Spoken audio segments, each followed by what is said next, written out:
আসসালামু আলাইকুম। সম্মানিত প্রবাসী ভাইয়েরা, রমাদানুল করিম, রমাদানুল মোবারক।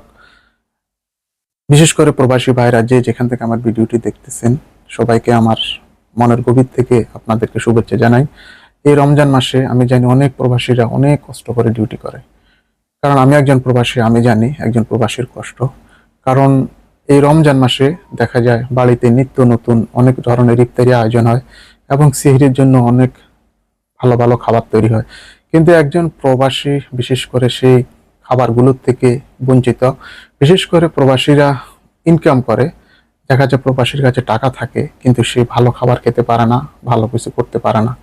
কেন? দেখা যায় একজন প্রবাসী সেই নিজের থেকে তার পরিবারের চিন্তাই বেশি করে, কারণ সে মনে করে তার পরিবার যদি ভালো খায়, ভালো চলে, এটাই তার কাছে সুখ।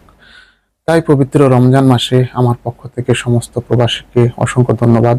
নিজের খেয়াল রাখবেন, অবশ্যই নিজে যদি পারেন নিজের চাহিদা মতো যেটা মন চায় সেটা খাওয়ার চেষ্টা করবেন। সবগুলো রোজা রাখার চেষ্টা করবেন, 5 ওয়াক্ত নামাজ পড়বেন। অবশ্যই আল্লাহ আপনাদেরকে ভালো রাখবে। আল্লাহ হাফেজ।